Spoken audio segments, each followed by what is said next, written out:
Les autres autour s'aperçoivent que ça va pas, qu'on surchauffe, qu'on est dépassé, qu'on réagit drôlement à des situations d'adaptation, au stress, tout ça, pour dire « Oh, ça marche pas ». Mais toi, tu te vois pas aller, hein?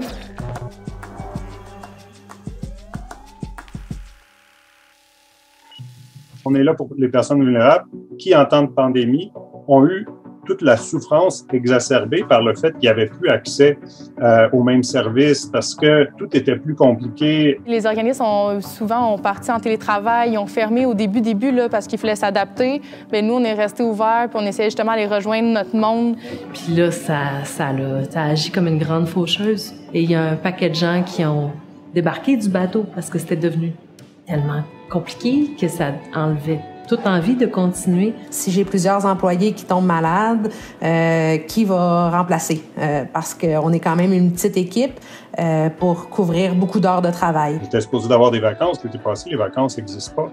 En temps de pandémie, quand on fait une gestion d'organismes qui sont là 24 heures sur 24. Puis c'est sûr que quand on est dans une situation comme ça, émotivement, on voit pas nécessairement toutes les opportunités. C'est que ça fragilise encore plus les populations vulnérables. Ça fragilise l'individu, le travailleur, ça fragilise les organisations.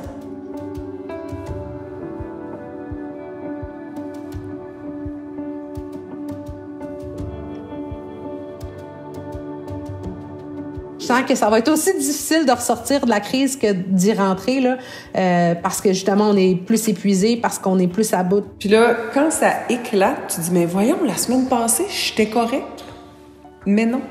Quand on est fatigué, quand on est débordé, quand on est préoccupé par le financement et tout ça, on n'est pas en relation avec l'autre. Ça vient jouer sur la proximité relationnelle qu'on a avec l'autre quand on donne du service ou quand on est en relation d'aide.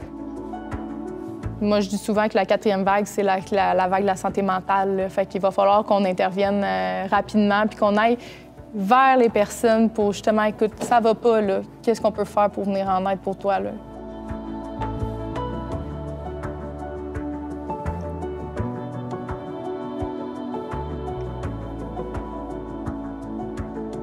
Le projet Ricochet, c'est un projet collectif qui est initié par la Clinique Spot de Québec et porté par une pluralité d'acteurs qui vise essentiellement, en fait, à favoriser la santé globale et le bien-être des travailleurs des milieux communautaires.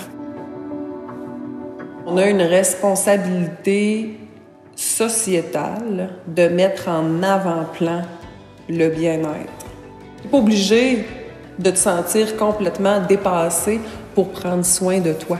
C'est pas valorisé dans notre société, c'est l'efficacité qui est valorisée, c'est d'être le fort, le plus endurant possible, à en donner le plus. C'est pas réaliste, c'est pas efficient à long terme. C'est pas de faire X nombre d'interventions qui est important, c'est d'être là pour notre personne. Fait que c'est sûr que quand on n'est pas dans la dynamique d'efficacité tout le temps et de rendement, bien clairement, nous, ça nous enlève un poids énorme sur nos épaules parce qu'on n'a pas à vivre ça. T'sais, quand quelqu'un me dit « j'ai vraiment besoin de partir en vacances la semaine prochaine » et qu'il ne s'est pas planifié, bien vas-y, prends ta semaine de vacances. J'aime mieux faire ça que de récupérer dans quelques mois en congé maladie. T'sais. C'est de s'écouter, de savoir, genre, aujourd'hui, je me positionne à combien, qu'est-ce que je suis apte de faire, puis vérifier avec mes collègues pour justement travailler le plus ensemble, puis que ça soit le fun pour tout le monde. Dans le déconfinement, tout ce qui est en lien avec notre santé mentale ou la santé mentale des personnes auxquelles on vient en aide, mais comment on va être accompagné là-dedans?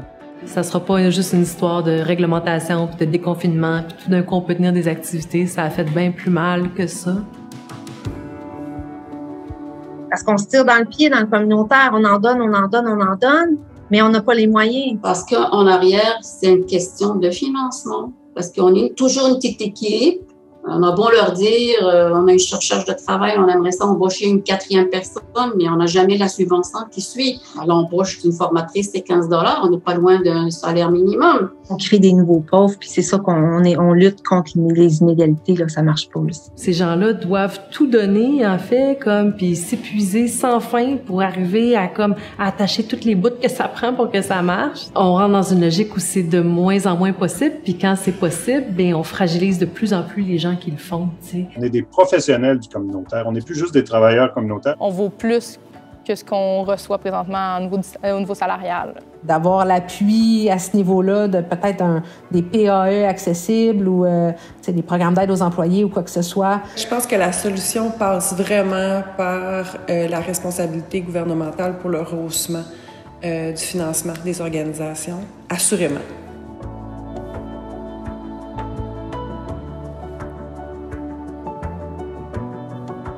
Si on se dit, ben nous, on veut que le réseau communautaire, que le milieu communautaire réponde à des besoins de base, d'hébergement, d'aide alimentaire, d'aide matérielle, de défense de droits, de lutte en toxicomanie, de violence conjugale, on n'a pas le choix d'investir là-dedans.